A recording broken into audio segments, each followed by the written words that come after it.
Saudara yang kasih dalam Tuhan Yesus, setelah Tuhan Yesus mengikuti perjamuan Paskah, setelah Tuhan Yesus mengadakan perjamuan Paskah, lalu dia mengajak murid-muridnya pergi. Ada yang sudah pergi duluan, tapi ada yang diajak bersama-sama ke Taman Getsemani. Dan dia berdoa di sana, bergumul di sana.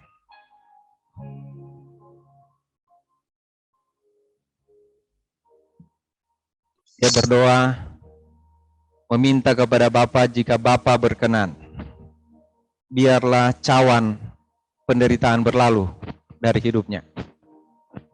Tetapi dia sangat tahu bahwa kedatangannya ke dunia adalah menderita, bahkan mati. Saudara yang kasih dalam Tuhan Yesus, kita akan merenungkan firman Tuhan. Terima kasih.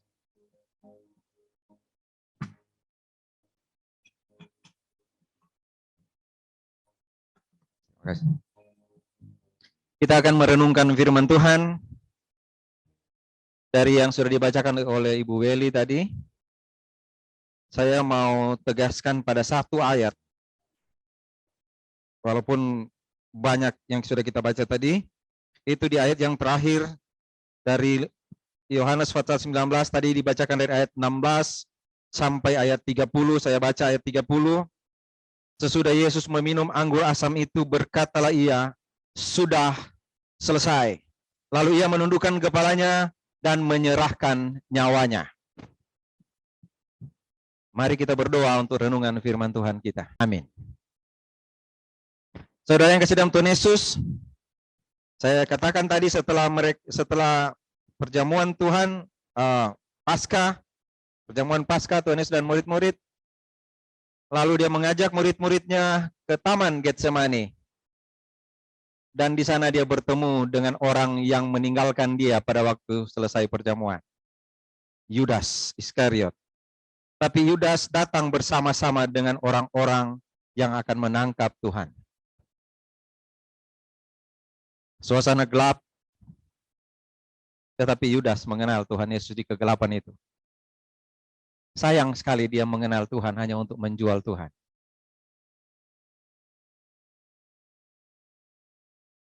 Jika ada orang yang aku dekati dan aku cium, dialah orangnya.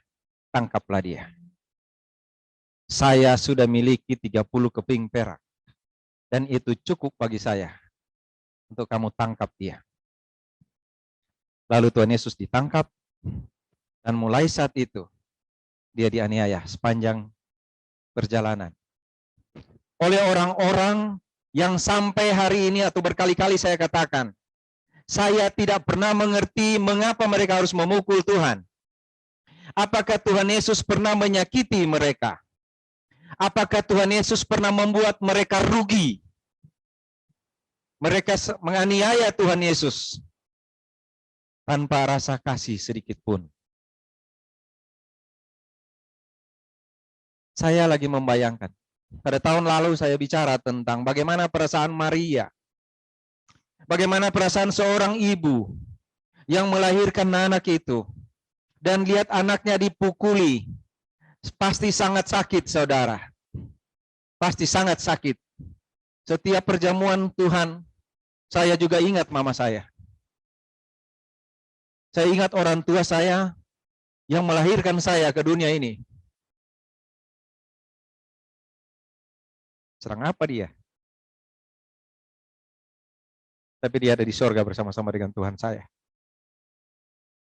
Apakah saudara mengingat orang-orang yang mengasihi saudara juga? Jika ibumu masih hidup dan bersamamu sekarang, inilah kesempatan engkau mengasihi dia. Karena mungkin tidak akan ada waktu lagi. Engkau nanti akan jadi seperti saya, yang akan mengenang seorang ibu, yang mempertaruhkan nyawa melahirkan saya ke dalam dunia ini. Tetapi ibu saya mungkin tidak pernah malu seperti Maria. Bagaimana dia dicibir orang karena dia hamil tanpa seorang suami. Tapi semua itu terjadi karena penggenapan dari nubuat-nubuat dari Alkitab. Seorang anak darah akan melahirkan seorang putra Allah. Saudara, setiap perjamuan juga saya mengingat saudara-saudara saya yang sudah berkorban dalam pelayanan di Gereja Alkitab Anugerah BSD. Ada mereka yang sudah pergi menghadap Tuhan, tapi ada mereka yang masih ada bersama-sama saya sekarang di sini. Saudara tahu, Tuhan menilik kehidupan saudara. Sebagaimana teman-teman saya yang sudah pergi ke surga itu, Dia pun sedang menjaga saudara sekarang di dunia ini. Karena Dia mengatakan di ujung hidupnya, sudah selesai.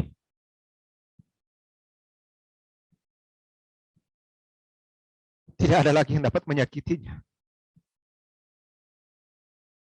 Tidak ada lagi cambuk yang dapat memukulnya. Tidak ada mulut yang bisa meludahinya sekarang. Tidak ada. Darahnya sudah berhenti mengalir. Dia sudah berkata di sana, sudah selesai Bapa. Aku serahkan nyawaku padamu.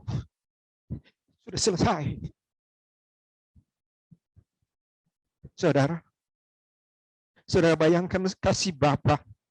Saudara bayangkan murka Bapa dari surga ketika melihat anak yang dikasihinya dianiaya sepanjang jalan dari malam sampai siang. Dianiaya, saudara bayangkankah murka Allah? Saudara bayangkankah kasih Allah? Bagaimana marahnya Allah ketika melihat anaknya dipukuli dan dia harus menahan diri. Karena itulah yang dapat membuat manusia yang memukulinya itu diselamatkan. Karena itulah yang dapat membuat manusia-manusia yang menghina dia dapat bebas dari neraka. Apakah saudara membayangkan bagaimana Bapa melihat dari surga dan pasukan malaikat melihat rajanya dianiaya oleh orang-orang yang tidak pernah tahu apa yang mereka perbuat. Saudara yang kekasih dalam Tuhan Yesus, sudah selesai. Siapa lagi yang menyakiti Tuhan? Ketika dia dianiaya, mereka menombak perutnya, lambungnya. Mereka memukul dia, mereka memaku tangannya dan kakinya. Dia tidak pernah bilang sudah selesai. Dia tidak pernah menangis ketika mereka menganiaya dia. Dia diam saja, seperti domba yang dibawa ke pembantaian. Dia berjalan saja, tersaruk-saruk dalam sakit itu. Dan Bapaknya melihat dari surga. Maria juga melihat, Maria dan murid-muridnya melihat apa yang dilakukan kepada Tuhan Yesus. Tapi mereka tidak punya kuasa. Memang mereka tidak punya kuasa. Mereka tidak bisa apa-apa. Tetapi Bapa di surga, saudara. Bapa melihat anaknya. Dan Bapaknya diam. Ketika anaknya disalib, anaknya berteriak pada Bapaknya, Eli, Eli, lama sabaktani. Allahku, Allahku, mengapa kau meninggalkan aku? Mengapa Bapa?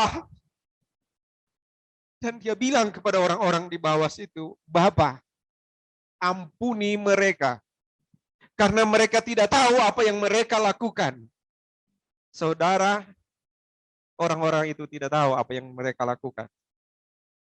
Ketika dia bilang, aku haus. Aku haus. Mereka ambil anggur, asam, cucukkan itu, dan ditaruh ke mulut. Dia tidak minum, saudara. Ketika dia bilang, Bapak, sudah selesai.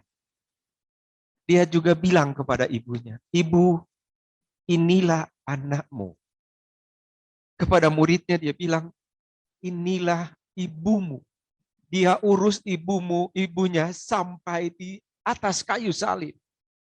Dia ingat ibunya sampai di kayu salib. Saudara, untuk ibunya yang melahirkan dia itu juga dia mati. Ketika dia lihat ibunya, Ibu, inilah anak. Ada 7 perkataan dia di kayu salib. Dan saudara tahu, Semua itu adalah penggenapan nubuatan. Sepanjang hidupnya di dunia ini, semua dikatakan sebagai, bukankah sudah tertulis dalam kitab para nabi, kitab Musa dan kitab Mazmur? Jadi semua yang terjadi dalam kehidupan Tuhan Yesus, semua adalah penggenapan nubuatan. Sehingga di akhir semua itu dia bilang, sudah selesai.